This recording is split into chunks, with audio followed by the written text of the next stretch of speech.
La carta de desahucio descansaba sobre la mesa como una sentencia de muerte.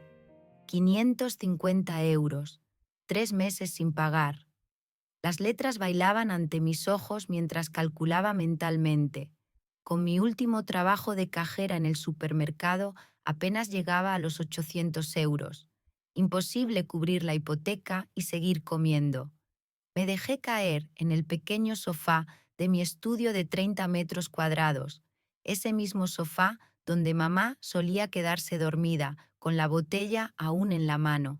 6 de la mañana, y ya sentía el peso del día sobre mis hombros de 26 años, hombros que parecían cargar el doble de tiempo. Abrí el periódico local con desánimo, recorriendo la sección de empleos como quien busca agua en el desierto: cajera, dependienta, camarera, ofertas que ya conocía de memoria. Entonces, casi al final de la página, un anuncio diferente captó mi atención. Se busca cuidadora interna para acompañar a mujer en recuperación. Imprescindible experiencia en cuidados. 1.400 euros mensuales, alojamiento y manutención incluidos. Chalet en Patacona. Llamar al doctor Rodrigo Vega. El corazón me dio un vuelco. 1.400 euros más, casa y comida. Podría alquilar mi estudio y pagar la hipoteca mientras ahorraba algo. Era como si alguien hubiera escuchado mis plegarias silenciosas. Miré la fotografía de mi madre en la repisa, tomada antes de que el alcohol la consumiera. Su sonrisa, tan parecida a la mía, parecía darme ánimos desde el marco plateado. ¿Qué opinas, mamá? ¿Otra vez cuidando de alguien? Susurré, mientras los recuerdos me arrastraban 3 años atrás. Carmen, por favor, hija, solo una copita, suplicaba ella desde el sofá, con los ojos vidriosos y las manos temblorosas. No, mamá, el médico dijo nada de alcohol, tu hígado no resistirá otra recaída. Ella me miró con una mezcla de rabia y súplica que me partía el alma. Yo acababa de abandonar el tercer año de psicología para cuidarla. No había otra opción después de encontrarla inconsciente por tercera vez. ¿Por qué haces esto? Déjame vivir en paz. Gruñía mientras le preparaba la infusión de manzanilla que tanto odiaba. Porque te quiero, le respondía siempre, aunque a veces las palabras se me atragantaban. Las noches eran lo peor. Los temblores, los sudores, las alucinaciones. Sostenerla mientras su cuerpo se rebelaba contra la ausencia del veneno que la estaba matando. Limpiar sus vómitos mientras lloraba y me pedía perdón, para luego maldecirme cuando el síndrome de abstinencia la convertía en otra persona. Y yo, siempre fuerte, siempre firme, estudiando de madrugada mientras ella dormía por fin, trabajando medio turno en una librería, corriendo al hospital cada vez que una recaída nos devolvía al punto de partida. El teléfono sonó, devolviéndome bruscamente al presente. Era María, mi vecina. ¿Has visto ya el aviso de desahucio? Mi hijo dice que podemos hablar con el banco, pedir un aplazamiento. Gracias, María, pero creo que ya tengo una solución, respondí, sorprendiéndome a mí misma por la decisión que acababa de tomar.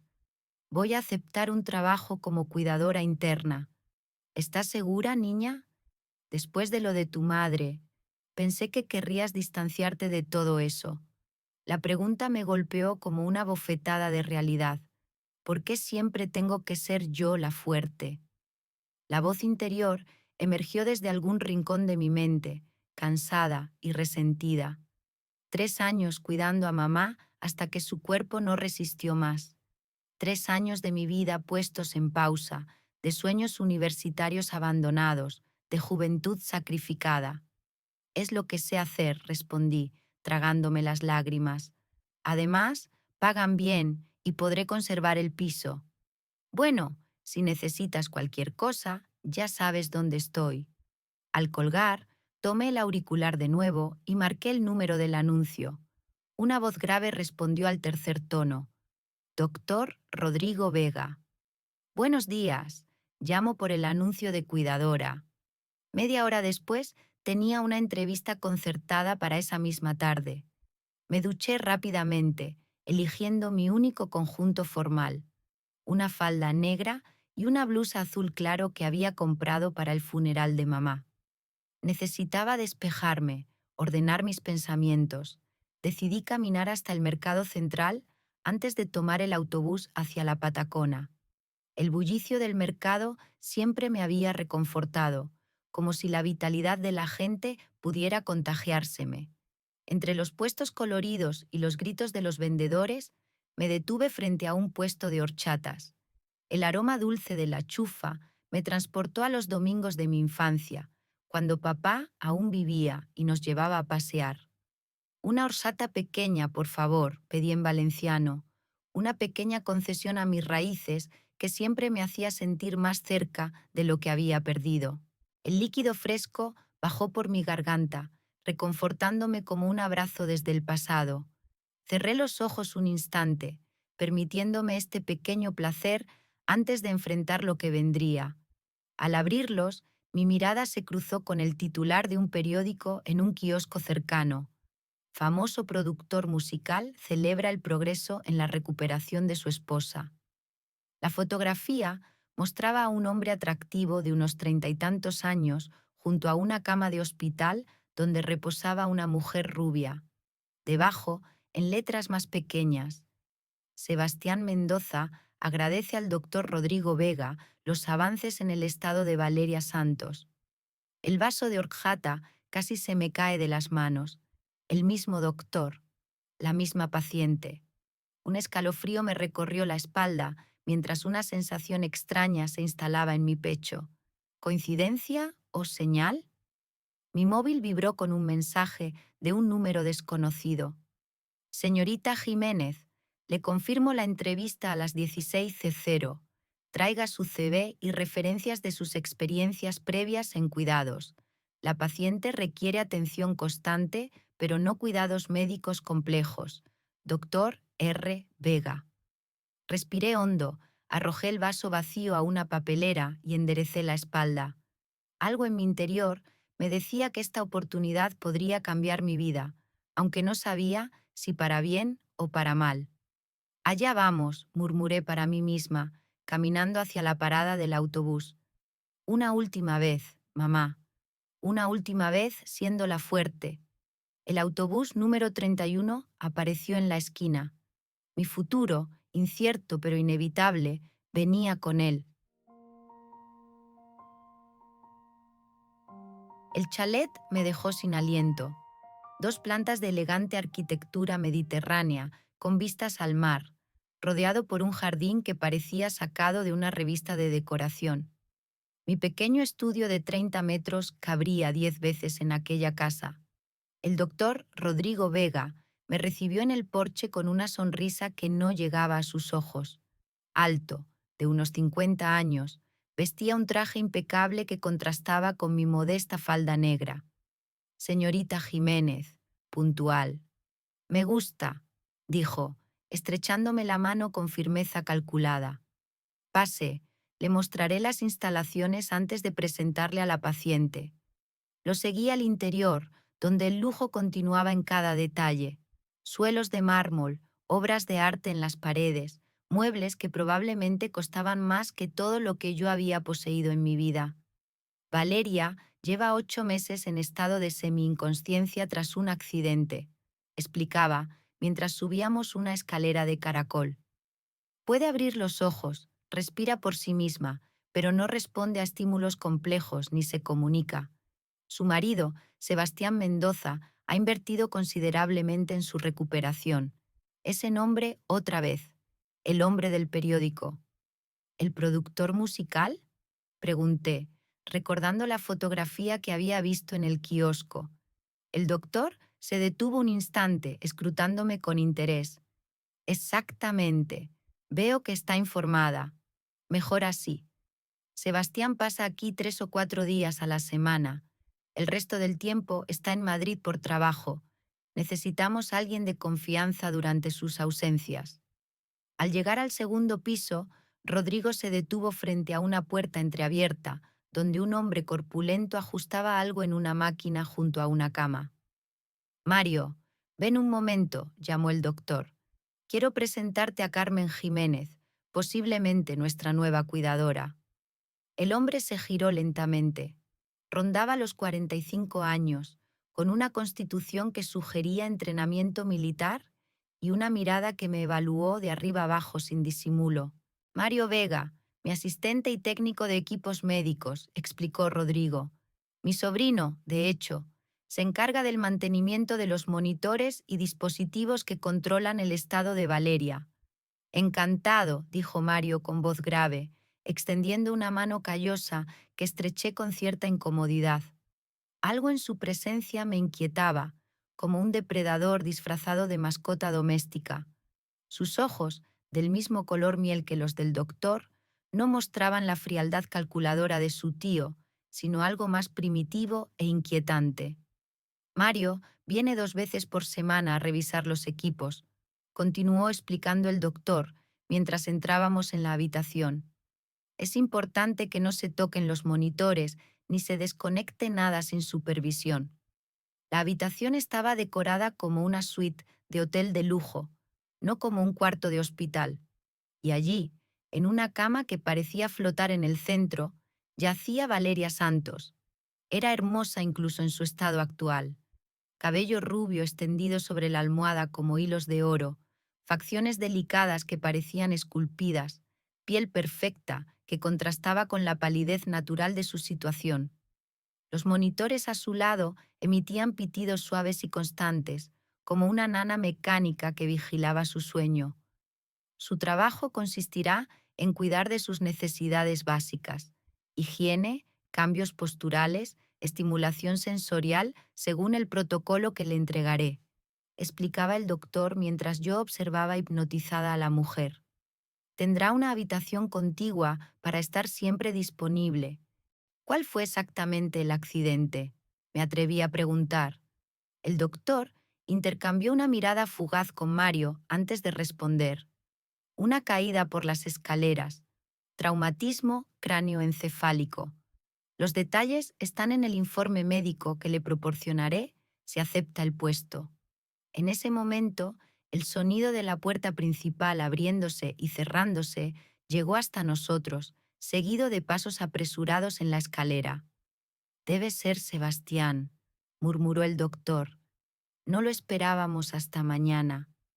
La figura que apareció en el umbral me dejó momentáneamente sin palabras. Alto, con el pelo negro ligeramente despeinado y ojos del color del café amargo, Sebastián Mendoza transmitía una intensidad que la fotografía del periódico no había capturado. Vestía de manera informal, pero elegante, vaqueros oscuros y una camisa azul remangada que dejaba ver antebrazos fuertes. Sus ojos se posaron primero en Valeria, con una expresión que no supe descifrar, luego en el doctor, en Mario y finalmente en mí. Algo cambió en su mirada cuando nuestros ojos se encontraron, un destello de curiosidad, quizás.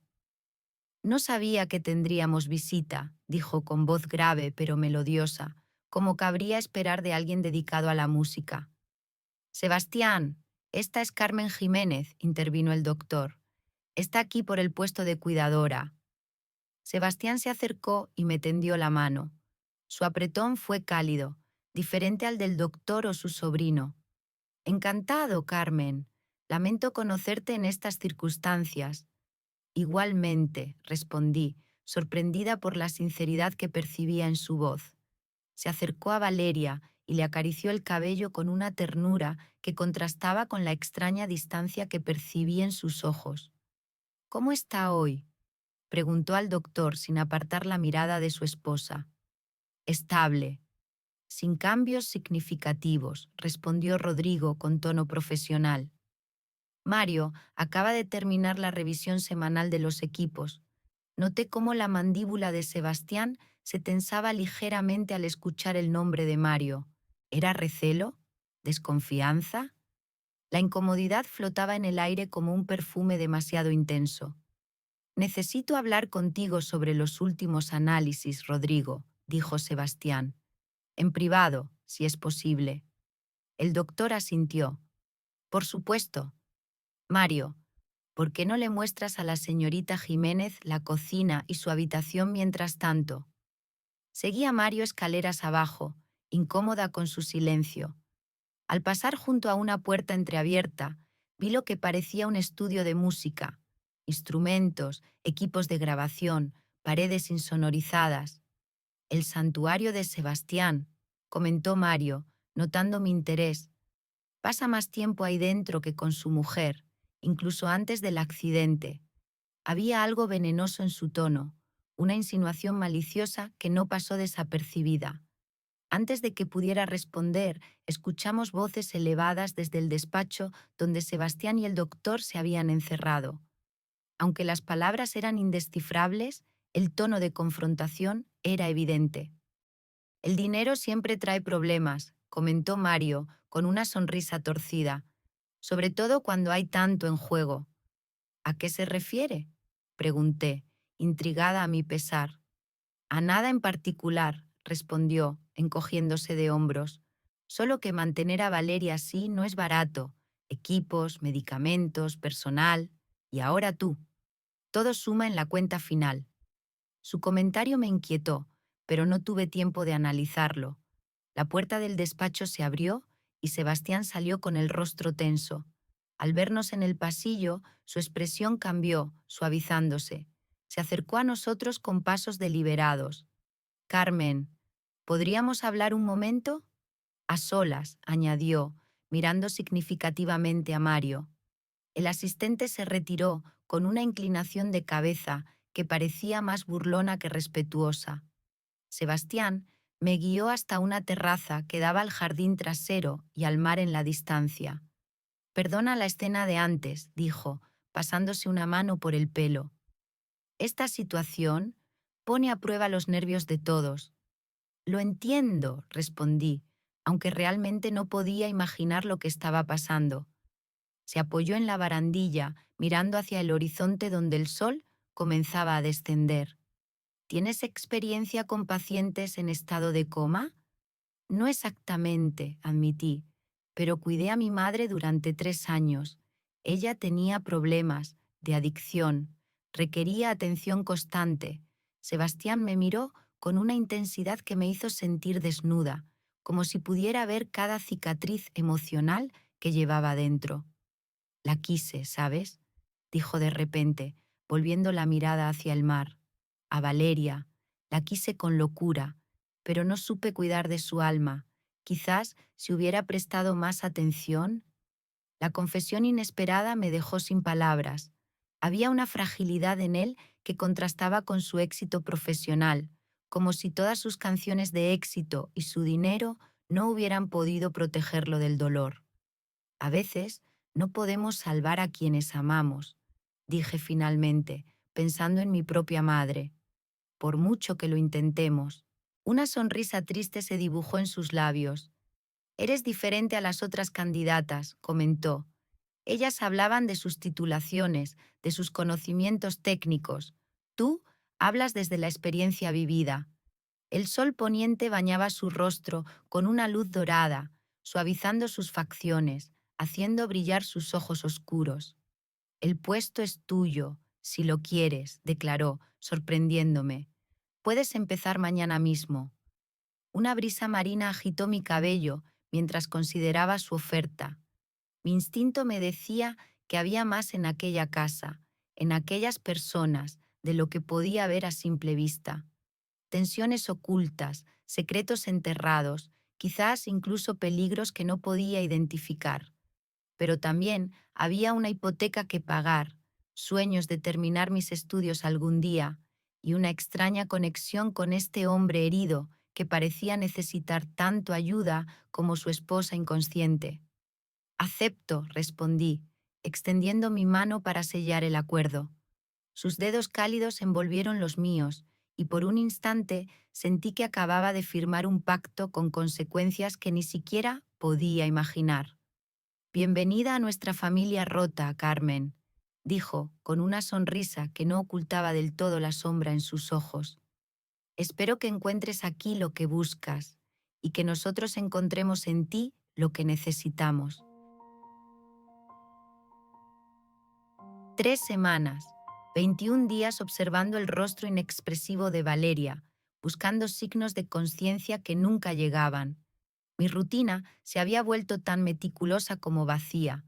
Aseo matutino, cambios posturales cada 2 horas, ejercicios de estimulación, alimentación por sonda, registro de constantes vitales. Aquella mañana de abril, mientras limpiaba el rostro de Valeria con una toallita húmeda, me permití observarla realmente. Era hermosa como una estatua de mármol, pero igual de inaccesible. A veces, cuando estábamos solas, le hablaba como si pudiera escucharme. Hoy el mar está especialmente azul, le dije, abriendo las cortinas para que la luz natural inundara la habitación. Sebastián dijo que te encantaba nadar, que eras como una sirena. Me acerqué a su mesita de noche para cambiar el agua de las flores que Sebastián traía religiosamente cada semana. Fue de entonces cuando lo vi por primera vez, el borde de una libreta asomando bajo el florero. No debería haberla tocado, pero algo en mi interior me empujó a hacerlo. La libreta, pequeña y de tapas de cuero negro, contenía anotaciones con una caligrafía precisa y angular. Fechas, horas y nombres de medicamentos. Mis 3 años incompletos de psicología bastaron para reconocer algunos: lorazepam, diazepam, benzodiazepinas. ¿Qué haces? La voz de Mario me sobresaltó tanto que casi dejé caer la libreta. No le había oído entrar, como si sus 90 kilos de músculo pudieran moverse sigilosos como un gato. Limpiaba el polvo, mentí, cerrando la libreta y colocándola exactamente donde estaba. No sabía que vendrías hoy. Mario avanzó hacia mí con esa sonrisa que nunca llegaba a sus ojos. Mi tío quiere revisar los niveles de medicación. Su mirada se desvió brevemente hacia la libreta. Algunos parámetros no están como deberían. Había algo depredador en su forma de moverse por la habitación, de situarse siempre entre la puerta y yo. ¿No debería ocuparse de eso una enfermera? Me atreví a preguntar mientras recogía los utensilios de aseo. Yo solo tengo formación básica. Para eso estoy yo, respondió, sacando del bolsillo de su chaqueta un estuche con viales y jeringuillas. Tú solo tienes que seguir siendo bonita.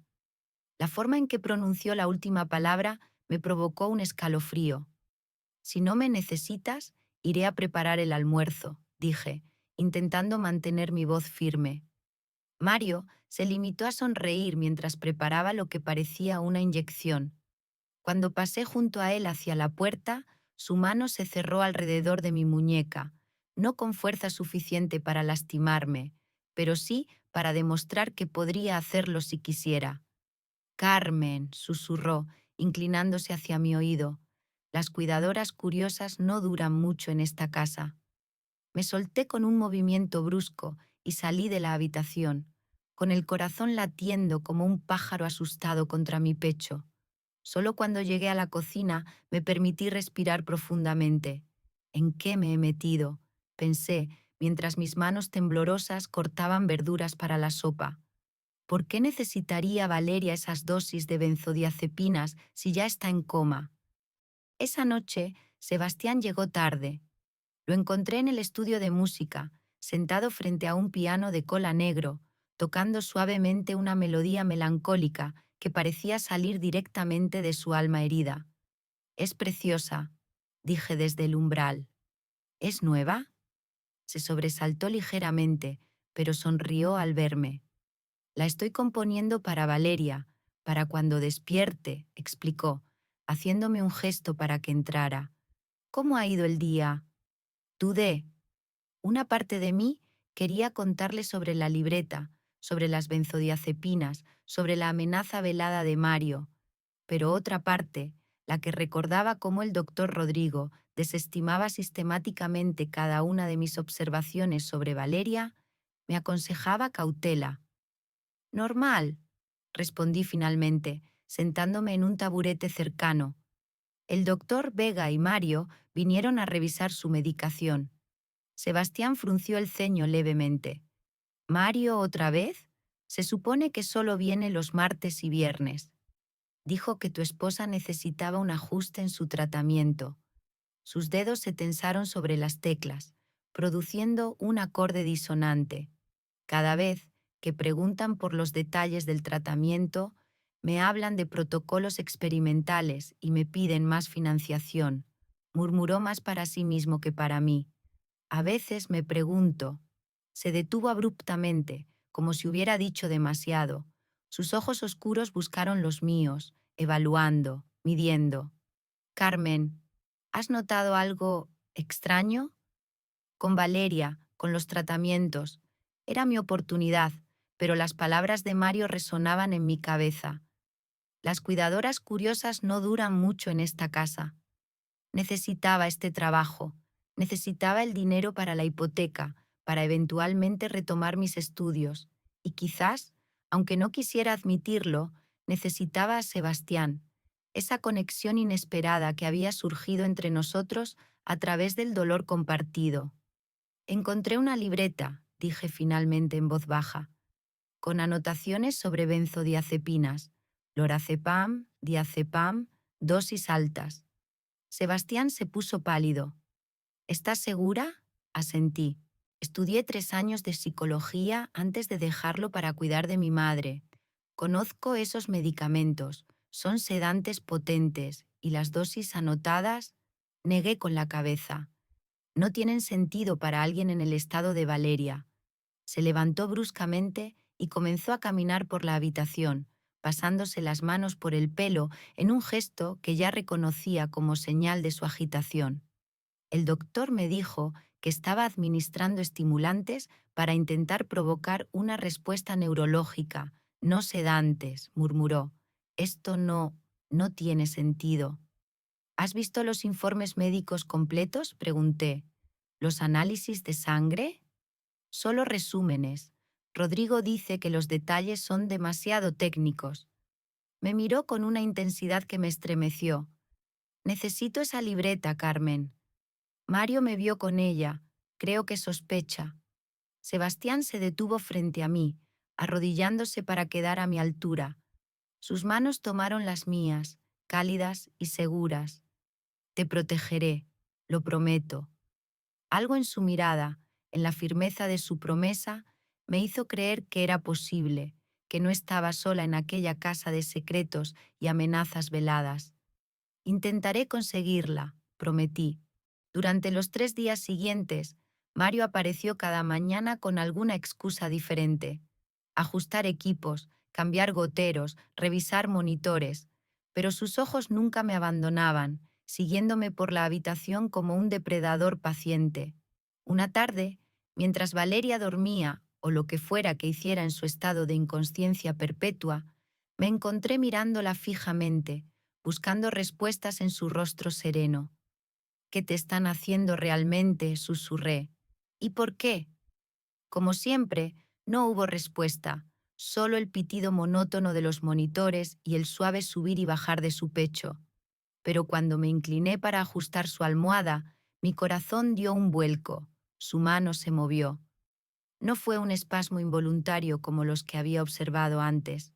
Fue un movimiento deliberado, como si intentara alcanzar algo. Contuve la respiración, esperando que se repitiera, pero Valeria había vuelto a su inmovilidad habitual.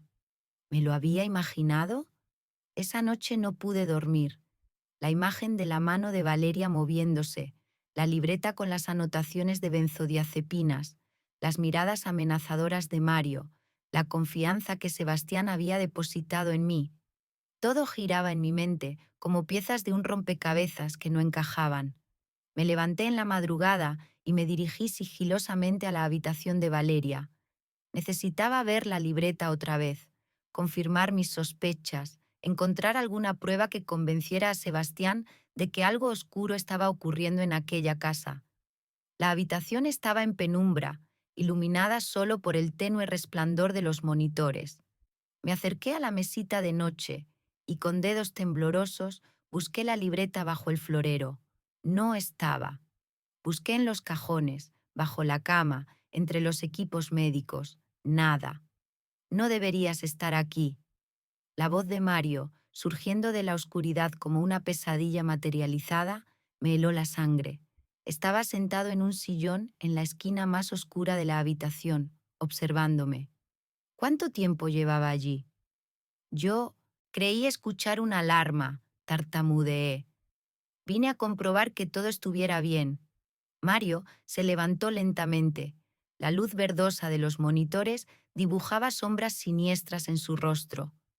Mientes muy mal, Carmen. Se acercó a mí con pasos deliberadamente lentos. Mi tío me advirtió sobre ti, demasiadas preguntas, demasiada curiosidad. Di un paso atrás, chocando contra la cama de Valeria. Solo hago mi trabajo. Tu trabajo es cuidar a la paciente, no husmear entre sus cosas, no hacer preguntas, no susurrar conspiraciones al oído de Sebastián. Sabía lo de nuestra conversación. ¿Nos habría escuchado? ¿Habría cámaras o micrófonos en la casa? No sé de qué hablas, intenté mantener la calma. Si me disculpas, volveré a mi habitación. Intenté rodearle, pero su brazo se extendió, bloqueándome el paso. Te estoy vigilando, Carmen, día y noche.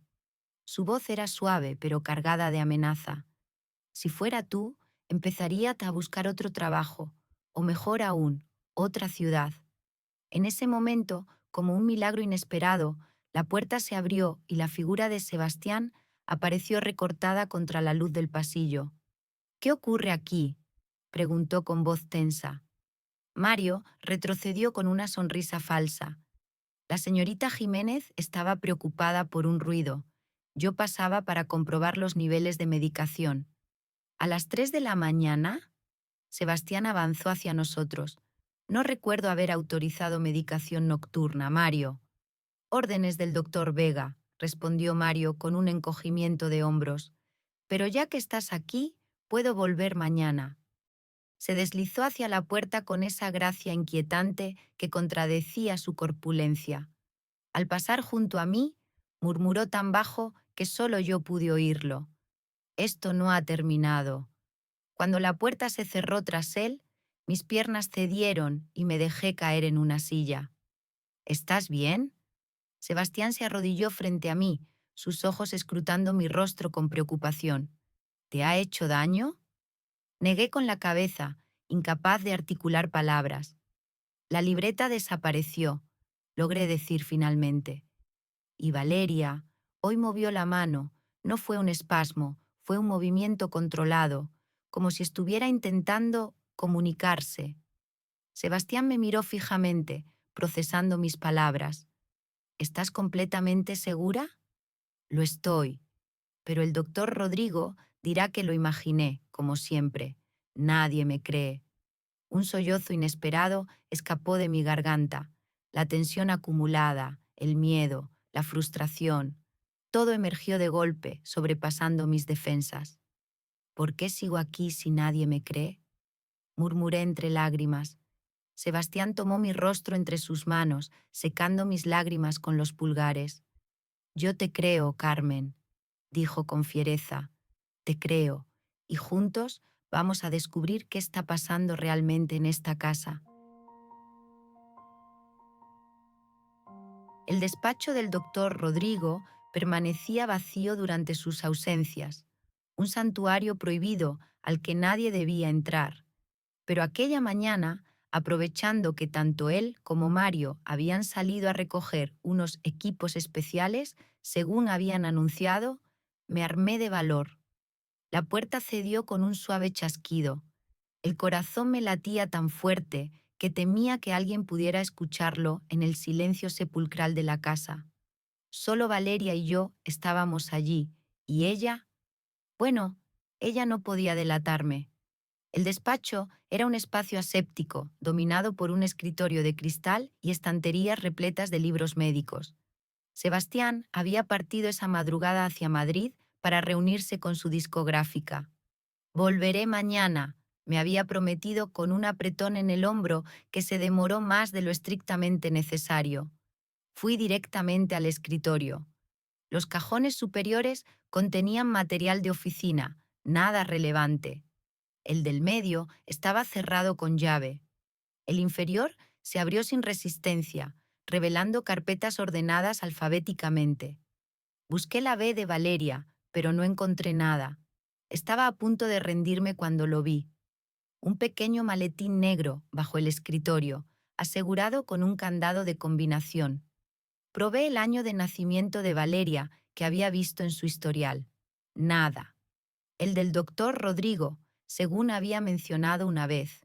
Tampoco. Como último intento desesperado, introduje la fecha que Mario había mencionado distraídamente al hablar de un partido de fútbol importante para él. 28-05-1979. El candado se abrió con un clic. Dentro, una carpeta roja con la palabra Proyecto escrita en el lomo. La abrí con manos temblorosas y me encontré con documentos que hicieron que se me helara la sangre. Un plan detallado, paso a paso, para simular y mantener el estado de coma de Valeria. Notas sobre las dosis exactas de benzodiazepinas para mantenerlas sedadas sin dejar rastros detectables en análisis rutinarios. Y lo más terrible, un cronograma para la administración gradual de compuestos que, en acumulación, provocarían un fallo cardíaco natural en Sebastián.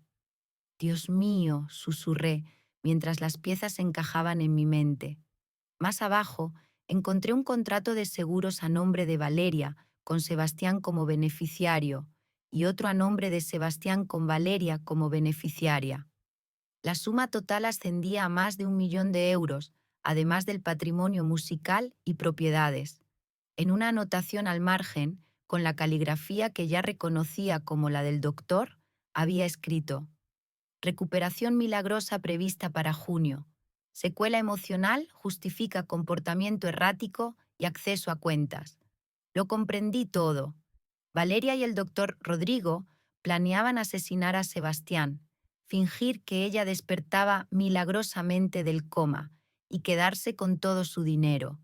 Los derechos de autor, el estudio de grabación, las propiedades, los seguros, una fortuna. Tomé el teléfono con manos temblorosas para llamar a Sebastián, cuando escuché el inconfundible sonido de un coche aproximándose por el camino de entrada. Maldije en silencio. Fotografié rápidamente los documentos más importantes con mi móvil, devolví todo a su sitio exacto y cerré el maletín, asegurándome de que el candado quedara exactamente como lo había encontrado. Salí del despacho, cerrando suavemente la puerta tras de mí, y corrí hacia la habitación de Valeria. Apenas tuve tiempo de colocarme junto a su cama, fingiendo que comprobaba la sonda de alimentación, cuando sentí una presencia tras de mí. ¡Qué dedicación tan admirable! El doctor Rodrigo me observaba desde el umbral, con Mario a su lado como una sombra amenazadora. La sonrisa del doctor no alcanzaba sus ojos, que me estudiaban con una frialdad calculadora. Solo hago mi trabajo, respondí, sorprendida por la firmeza de mi propia voz. Por supuesto. El doctor avanzó hacia la cama. ¿Algún cambio en nuestra paciente? Ninguno. Su mirada se detuvo en mi teléfono, que sobresalía ligeramente del bolsillo de mi uniforme. Me han dicho que has estado haciendo muchas preguntas, demasiadas. Quiero entender su condición para cuidarla mejor, respondí, retrocediendo instintivamente. Comprensible. La curiosidad es una cualidad admirable, hasta cierto punto.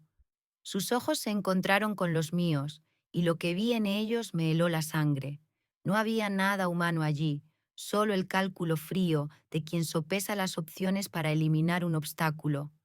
Por cierto, continuó con tono casual, Sebastián me llamó para decirme que se quedará en Madrid 2 días más. ¿Algún problema con los contratos? Supe inmediatamente que mentía. Sebastián me habría avisado directamente. Entiendo, dije, fingiendo creerle. Entonces seguiré con la rutina habitual. De hecho, intervino, consultando unos papeles. He decidido modificar su tratamiento. Mario te explicará los detalles. Mario dio un paso adelante, sosteniendo una jeringuilla. Son vitaminas, dijo con una sonrisa que desmentían sus ojos. Para mejorar su circulación. Reconocí el líquido amarillento. No eran vitaminas, era lo mismo que habían estado dándole a Valeria para mantenerla sedada, según los documentos que acababa de ver. Debería administrarlo yo, se ofreció Mario, avanzando hacia la paciente. Puedo hacerlo, dije rápidamente. Es parte de mi trabajo. Mario me miró con una mezcla de sorpresa y suspicacia, pero el doctor asintió. Perfecto. Estaré en mi despacho si me necesitan. Cuando salieron, solté el aire que no sabía que estaba conteniendo. Con manos temblorosas, fingí administrar la medicación, pero vacié la jeringuilla en una planta cercana.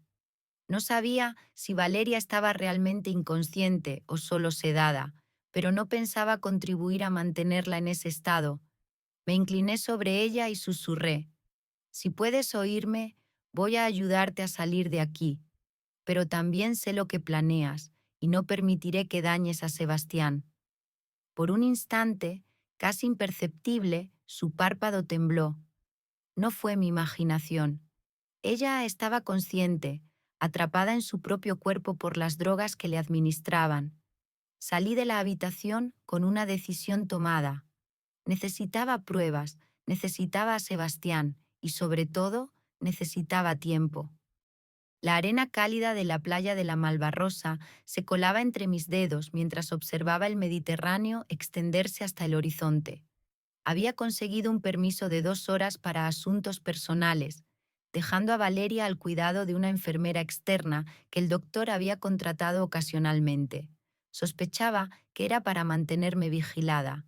El mar tenía ese color azul imposible que solo se ve en Valencia, un azul que parecía contener todas las historias de los que se habían sentado aquí antes que yo, contemplando la inmensidad, buscando respuestas. Una familia cercana reía mientras un niño pequeño construía un castillo de arena. Una pareja de ancianos caminaba por la orilla, sus manos entrelazadas después de quizás 50 años juntos. Vida normal, vida real, tan lejana de la pesadilla en la que me había sumergido. Saqué mi teléfono y miré las fotos que había tomado, las pruebas de una conspiración que podría costarme la vida si el doctor o Mario descubrían que las tenía. Sebastián no respondía a mis llamadas. ¿Habría sucedido algo? ¿O simplemente estaba ocupado? ¿Cómo he llegado a esto?, me pregunté, sintiendo el peso de la situación sobre mis hombros. Hacía apenas un mes, mi mayor preocupación era pagar la hipoteca de mi pequeño estudio. Ahora estaba envuelta en una trama de asesinato, en una casa donde cada sombra escondía una amenaza. Pensé en mi madre. ¿Qué habría hecho ella? En sus momentos de lucidez siempre me decía: Carmen, la vida te pondrá pruebas, pero tú decides si te definen o tú las defines a ellas. Una gaviota pasó volando bajo, casi rozando las olas, libre en su simpleza. Podría irme, podría dejar todo esto atrás, enviar las pruebas a la policía de manera anónima, volver a mi vida anterior. Nadie me culparía. Pero entonces pensé en Sebastián, en su dolor genuino, en cómo había confiado en mí cuando todos los demás me consideraban una empleada más. Pensé en Valeria, atrapada en un cuerpo que no respondía, víctima y verdugo a la vez. ¿Realmente quería dañar a Sebastián o era solo una peón en el juego del doctor? Cerré los ojos, dejando que la brisa marina acariciara mi rostro, trayendo consigo el aroma a sal y libertad. Cuando los abrí, mi reflejo en la pantalla del móvil me devolvió la mirada de alguien que había tomado una decisión. Marqué el número de Sebastián una vez más. Buzón de voz. Sebastián, soy Carmen. Es urgente. He descubierto algo terrible. El doctor y Valeria están planeando... Respiré hondo. Están planeando matarte. Tengo pruebas. Por favor, llámame en cuanto escuches esto. Y... ten cuidado. Colgué y contemplé el mar una última vez. La decisión estaba tomada. No huiría. Mi madre no me había criado para dar la espalda a lo correcto, por difícil que fuera. Cuando regresé a la casa, supe inmediatamente que algo andaba mal. El coche del doctor estaba estacionado de forma irregular, como si hubiera llegado con prisa. La puerta principal estaba entreabierta. Entré con cautela. Un silencio espeso, antinatural, lo envolvía todo. Subí las escaleras sintiendo cada latido de mi corazón como un tambor. La puerta de la habitación de Valeria estaba abierta de par en par. El doctor Rodrigo estaba de pie junto a su cama, con mi teléfono móvil en la mano. Debía haberlo dejado allí antes de salir. «Has sido muy imprudente, Carmen», dijo sin volverse, su voz gélida. «Muy, muy imprudente». Se giró lentamente. Su rostro, generalmente impasible, mostraba una furia apenas contenida que deformaba sus facciones en una máscara grotesca. «No sé de qué habla», intenté, aunque sabía que era inútil. «Por favor, no me insultes». Arrojó el teléfono sobre la cama. «Escuché tu mensaje para Sebastián. Lástima que nunca llegarás a recibirlo. Mi sangre se heló. ¿Qué le has hecho?» «Yo, nada. Pero Madrid es una ciudad peligrosa. Los accidentes ocurren». La habitación pareció girar a mi alrededor mientras asimilaba lo que insinuaba. «No», susurré, «no puedes. Ya está hecho». Su sonrisa era la de un depredador satisfecho. Mario se encargó personalmente. Un desafortunado accidente de tráfico. Trágico, realmente. Mis piernas cedieron y me apoyé en la pared para no caer. Sebastián, no podía ser verdad. No podía haberlo perdido así. Y ahora, querida Carmen, tenemos un problema tú y yo. El doctor avanzó hacia mí lentamente. Has visto demasiado, sabes demasiado. Desde la cama creí ver cómo los ojos de Valeria se abrían ligeramente, observando la escena. Ya no había duda, estaba consciente, fingiendo, participando en aquella monstruosidad. Afortunadamente, continuó el doctor, hay soluciones para problemas como tú. La puerta se cerró tras de mí. Al girarme, vi a Mario, su corpulencia bloqueando cualquier vía de escape. «Siempre fuiste demasiado curiosa», dijo Mario, avanzando hacia mí. «Las personas curiosas suelen tener accidentes desafortunados». Miré alrededor, desesperada. No había salida. El doctor a un lado, Mario al otro, y entre ambos, mi futuro desvaneciéndose como un castillo de arena ante la marea. El doctor extrajo una jeringuilla de su bolsillo. «Esto será rápido, te lo prometo. Un simple ataque cardíaco. Nadie sospechará». «Lo siento, mamá», pensé, mientras veía la aguja acercarse. No fui lo suficientemente fuerte esta vez. De repente, un ruido en la planta baja. El sonido inconfundible de la puerta principal abriéndose de golpe, seguido de pasos apresurados subiendo la escalera.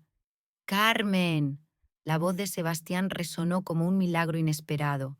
«Carmen, ¿dónde estás?» El doctor y Mario intercambiaron miradas de pánico.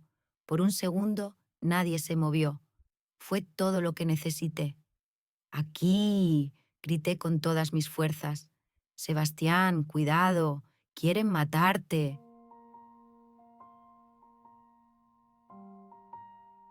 Todo sucedió a una velocidad vertiginosa.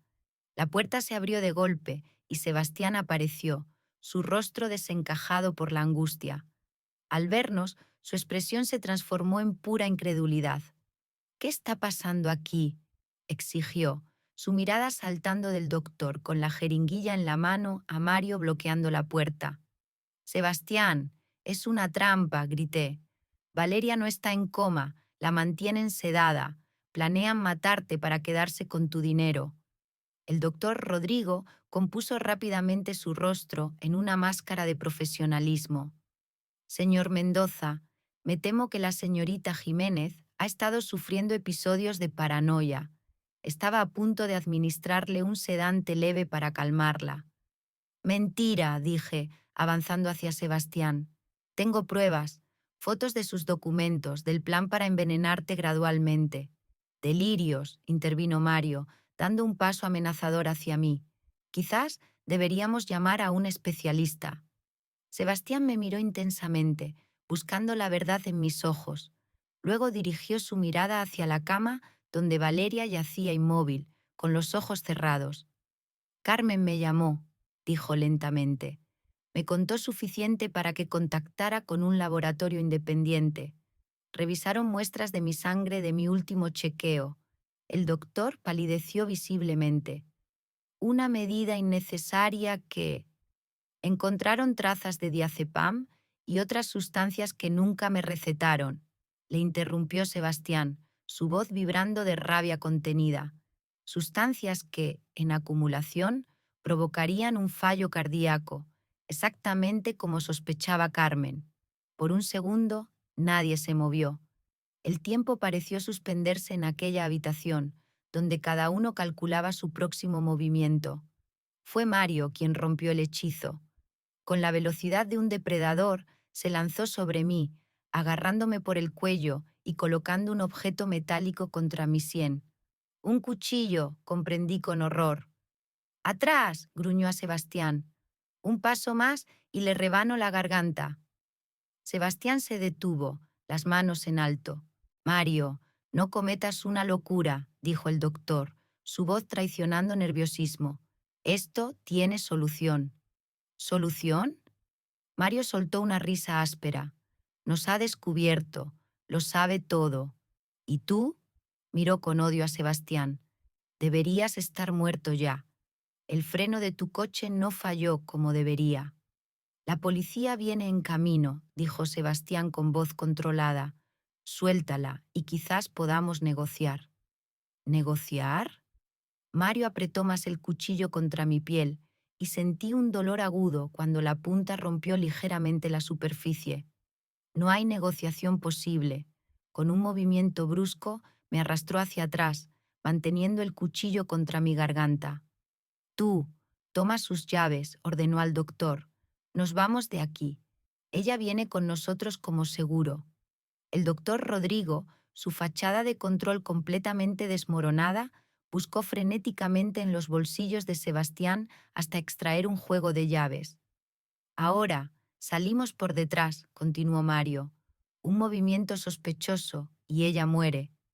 Mientras me arrastraba hacia la puerta, mis ojos se cruzaron con los de Sebastián. Su mirada transmitía una promesa silenciosa. No me abandonaría. En ese momento, un sonido imposible rompió la tensión.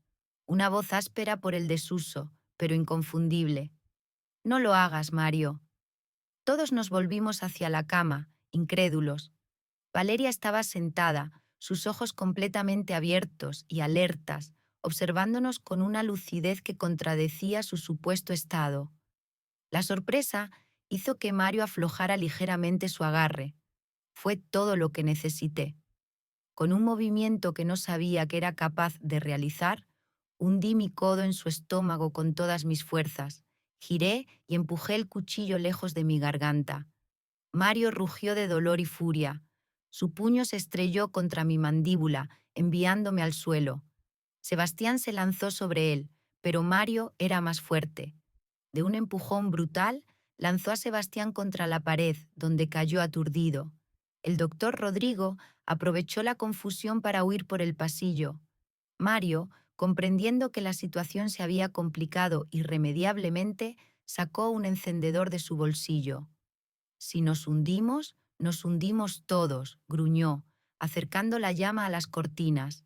El fuego prendió con voracidad sorprendente. En segundos, las llamas escalaban por la tela, alcanzando el techo. Mario me agarró del brazo y me arrastró fuera de la habitación, mientras las llamas comenzaban a extenderse por el pasillo. Vendrás conmigo, siseó. Aún puedes servirme de algo. Me llevó a rastras hasta una habitación al final del pasillo. El humo comenzaba a inundar el segundo piso, dificultando la respiración. Con movimientos rápidos, arrancó cables de una lámpara y me ató a una silla, asegurando mis manos y pies con fuerza brutal. El fuego se encargará de borrar las pruebas, dijo, dirigiéndose a la puerta, y de cualquier testigo. Me dejó allí, atada, mientras las llamas comenzaban a devorar la casa. A través de la ventana podía ver cómo el fuego se extendía por la fachada, creando un espectáculo aterrador pero hipnótico. Luché contra las ataduras, sintiendo cómo el pánico crecía en mi pecho. El humo se filtraba bajo la puerta, cada vez más denso. Tosí violentamente, mis ojos llorosos por la irritación. No voy a morir así, me dije. No después de todo lo que he pasado. Pensé en mi madre, en cómo había luchado contra sus demonios hasta el final.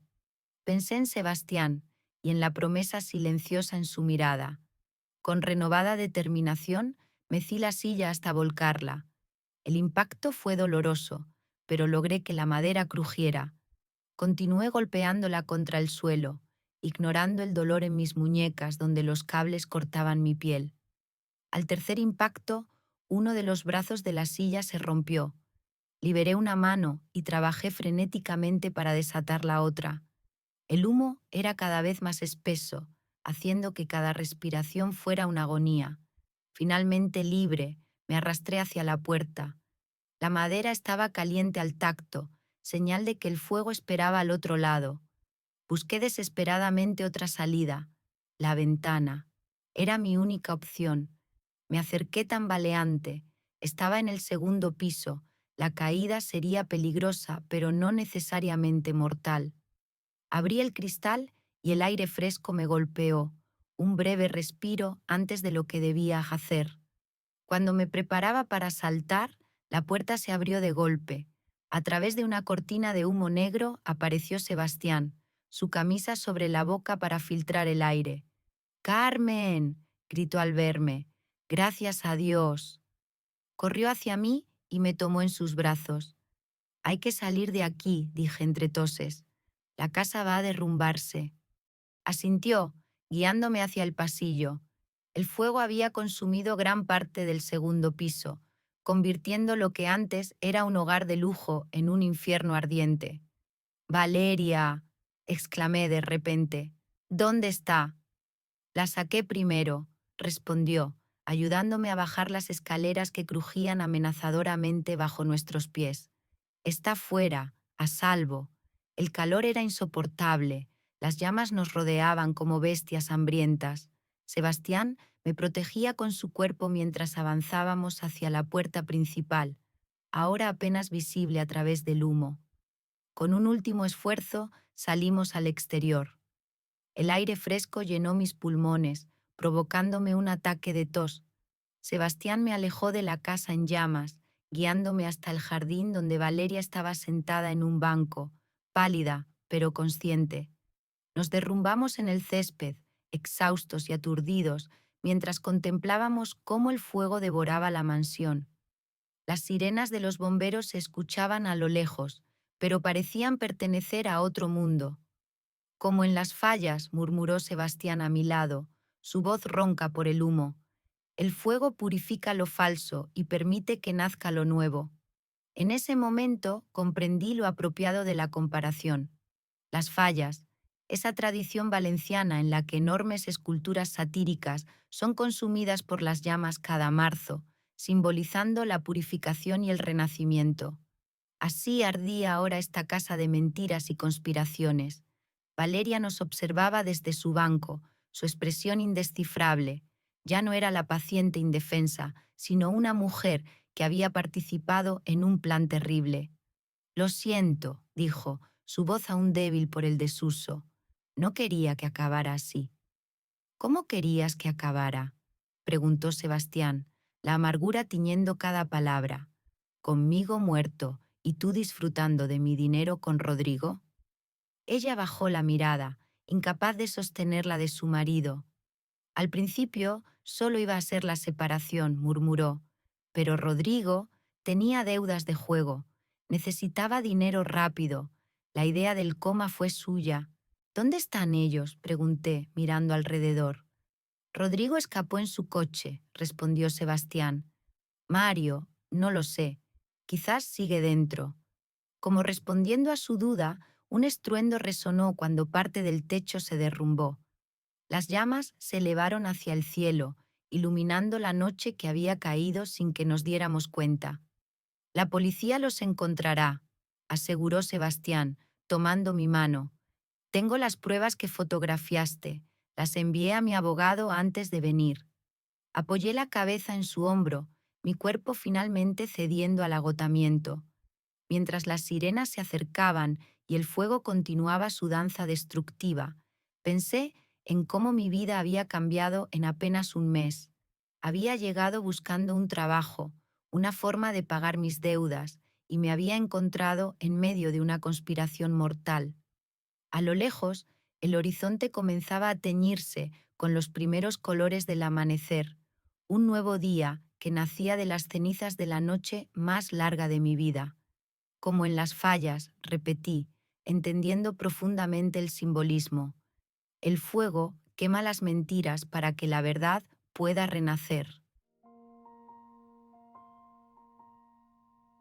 12 meses después, el sol de marzo bañaba la plaza del Ayuntamiento de Valencia, donde una multitud se congregaba para admirar la falla municipal.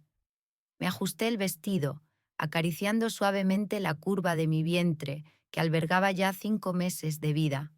Sebastián, a mi lado, entrelazó sus dedos con los míos mientras contemplábamos la monumental estructura, llena de figuras satíricas que pronto serían devoradas por las llamas purificadoras. 1 año, murmuré, más para mí misma que para él. Parece toda una vida. Sebastián besó mi sien con ternura. Una vida que apenas comienza, respondió, posando su otra mano sobre mi vientre abultado. 1 año desde aquella noche de fuego y revelaciones. 1 año de reconstrucción, no solo de paredes y techos, sino de corazones y confianzas rotas. El tiempo suficiente para que la justicia siguiera su curso, para que las heridas comenzaran a cicatrizar, para que nuevos cimientos se asentaran donde antes solo había falsedad. La sentencia del tribunal había sido clara y contundente. El doctor Rodrigo Vega, capturado en la frontera con Portugal 3 días después del incendio, fue condenado a 12 años de prisión por intento de asesinato, administración ilegal de medicamentos, falsificación de documentos médicos y fraude. Mario, rescatado con quemaduras graves de las ruinas de la casa, enfrentaba 10 años por secuestro, incendio provocado y complicidad en intento de asesinato. Valeria, finalmente, recibió 8 años por conspiración y administración de sustancias nocivas.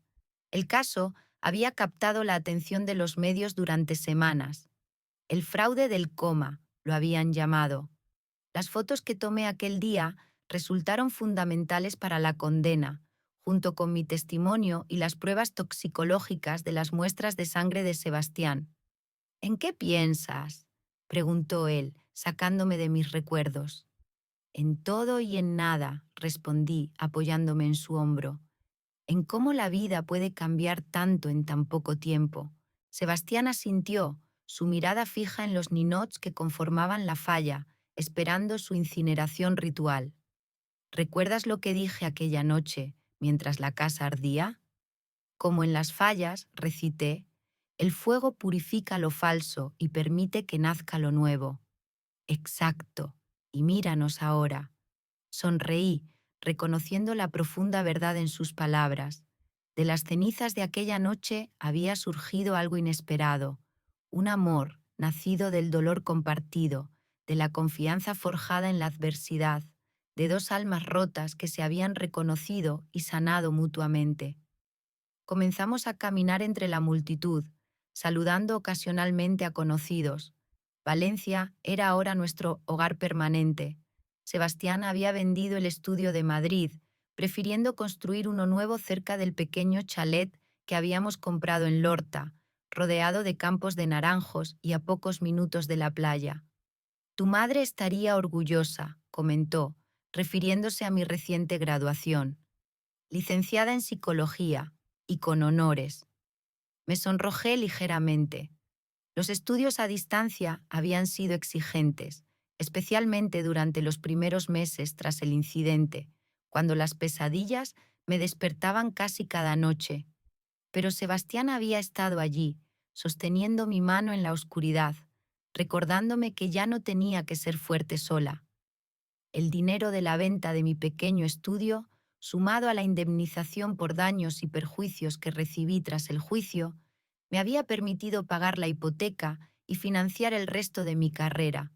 Ahora, a mis 27 años, tenía ante mí un futuro que antes ni siquiera me habría atrevido a soñar. A veces me pregunto, dije mientras nos sentábamos en la terraza de una cafetería para descansar, si ella de alguna forma me preparó para todo esto. 3 años cuidándola, aprendiendo a ser fuerte cuando todo se derrumbaba. Te preparó para ser quien eres, respondió Sebastián, apretando mi mano. La mujer valiente que salvó mi vida, que descubrió la verdad cuando todos estábamos ciegos. El camarero nos sirvió 2 vasos de horchata fresca, ese dulce brebaje valenciano que se había convertido en mi debilidad durante el embarazo. Mientras bebía el refrescante líquido, mi mente viajó a la última vez que había visto a Valeria, 6 meses atrás, durante la fase final del juicio. Estaba irreconocible con el uniforme gris de prisión, su belleza marchita por el estrés y la culpa. Me había pedido hablar a solas, una petición que inicialmente quise rechazar, pero que finalmente acepté, movida por una curiosidad que ni yo misma comprendía del todo. Lo siento, había dicho, sus ojos fijos en sus manos esposadas. Sé que no significa nada ahora, pero necesitaba decirlo. ¿Por qué? Le había preguntado. ¿Por qué llegaste tan lejos? Ella había levantado la mirada entonces, sus ojos azules nublados por lágrimas contenidas. Al principio solo quería escapar. Sebastián y yo nos habíamos distanciado. Él vivía para su música, yo me sentía invisible. Cuando conocí a Rodrigo, me ofreció una salida, un plan que parecía perfecto: fingir un accidente, separarnos legalmente, dividir los bienes. Había hecho una pausa, respirando profundamente. Pero Rodrigo tenía deudas, muchas deudas. Necesitaba más dinero del que una separación nos daría. Fue él quien sugirió ir más allá. Y yo estaba tan resentida, tan dolida, que me dejé arrastrar. Su confesión no me había conmovido como ella quizás esperaba. La comprendía, sí, pero también sabía que comprender no es lo mismo que perdonar. Espero que encuentres paz, Valeria, le había dicho al despedirme. Todos la merecemos. El tintineo de una cucharilla contra mi vaso me devolvió al presente. Pensaba en Valeria, admitía Sebastián, que me observaba con curiosidad. Él asintió, su rostro sereno. El proceso de sanación había sido largo para él también. La traición de quien había sido su esposa durante 5 años había dejado cicatrices profundas, pero el tiempo y nuestra creciente conexión habían obrado su propio milagro. A veces pienso que debería haberme dado cuenta antes, confesó. Había señales: su cambio de comportamiento, las discusiones cada vez más frecuentes, su acercamiento repentino a Rodrigo. No te tortures con eso, le interrumpí, acariciando su mejilla. Confiabas en ella. El amor nos hace vulnerables. Una sonrisa iluminó su rostro. Y también nos hace fuertes cuando es verdadero. El teléfono de Sebastián vibró. Lo consultó brevemente y su sonrisa se ensanchó. Todo está listo para esta tarde, anunció con entusiasmo. El juez nos espera a las 5. Un cosquilleo de nervios y felicidad recorrió mi cuerpo. Esa tarde, en una ceremonia íntima en el ayuntamiento, Sebastián y yo nos casaríamos, rodeados apenas de un puñado de amigos cercanos. Habíamos decidido que fuera así, sencillo y auténtico, como el amor que había florecido entre nosotros. Justo a tiempo para la cremá, comenté, refiriéndome a la quema de las fallas que tendría lugar esa noche. Lo planeé así, confesó, con un brillo travieso en sus ojos oscuros. Quería que nuestro nuevo comienzo coincidiera con el renacimiento simbólico de la ciudad. Fuego purificador, nuevas posibilidades. Terminamos nuestras horchatas y caminamos de vuelta hacia el apartamento que habíamos alquilado en el centro para la semana de fallas. En unas horas sería su esposa. La idea aún me parecía parte de un sueño del que temía despertar. ¿Sabes qué me dijo tu vecina María cuando le conté que nos casábamos? preguntó Sebastián mientras esperábamos que un semáforo cambiara. Conociéndola, algo directo y sin filtro, respondí riendo. Dijo, a veces hay que atravesar el infierno para encontrar el paraíso. Bastante poético para una mujer que normalmente habla de sus gatos y sus problemas digestivos. Reí con ganas, sintiendo cómo la felicidad burbujeaba dentro de mí como un manantial inagotable. El pequeño ser que crecía en mi vientre pareció responder a mi alegría con una suave patada, como si también él quisiera ser parte de este momento. Tu hija está impaciente, dije, guiando la mano de Sebastián hacia el punto donde se había producido el movimiento. Sus ojos se iluminaron al sentir la vida que habíamos creado juntos. Mi hija, repitió con reverencia. Nuestra hija, Sofía. Habíamos elegido ese nombre juntos, en honor a la sabiduría que esperábamos transmitirle, para que nunca confundiera el amor con la posesión, para que comprendiera que la verdadera fortaleza nace de la vulnerabilidad compartida. Esa noche, mientras las llamas devoraban las fallas y la multitud celebraba el espectáculo de luz y fuego, Sebastián y yo observábamos desde el balcón de nuestro apartamento, ya como marido y mujer. Su brazo rodeaba mi cintura, su mano descansando protectoramente sobre nuestro futuro. El año que viene seremos 3, contemplando este espectáculo, murmuró en mi oído. 3, repetí, saboreando la palabra, el número que transformaba una pareja en una familia. Pensé en mi madre, en cómo me había enseñado a cuidar de otros aun cuando ella no pudo cuidar de sí misma. Pensé en la casa en llamas, en Valeria atrapada en su propia red de mentiras, en el largo camino que me había llevado hasta este momento de plenitud. De alguna forma, todo tenía sentido ahora. Cada dolor, cada pérdida, cada decisión me había conducido hasta aquí, hasta este hombre, hasta esta nueva vida que crecía en mí, hasta este momento perfecto entre las cenizas y el renacimiento. Te amo, susurré, las palabras flotando en el aire como una promesa, mezclándose con el aroma a pólvora y madera quemada. Y yo a ti, respondió Sebastián, sus labios encontrando los míos en un beso que sabía a futuro, a esperanza, a segundas oportunidades. Abajo, la última falla se derrumbaba entre las llamas, marcando el fin de un ciclo y el comienzo de otro. Como nuestra historia, que había nacido entre el fuego y las cenizas, transformando el dolor en amor, la pérdida en ganancia, el final en un nuevo comienzo. La cuidadora que había llegado buscando un trabajo para pagar sus deudas, había encontrado, finalmente, un hogar para su corazón. Queridos amigos, ¿les ha gustado nuestra historia? ¿Qué opinan sobre la valentía de Carmen al enfrentarse a tantos peligros? Compártanos sus impresiones en los comentarios. Si la historia les conmovió, por favor, denle pulgar arriba y compártanla con sus amigos. Para mí es muy importante su apoyo. No olviden suscribirse a nuestro canal. ¿De qué ciudad nos escuchan? En la descripción encontrarán un playlist con todas nuestras historias. Les deseamos buena salud y excelente humor.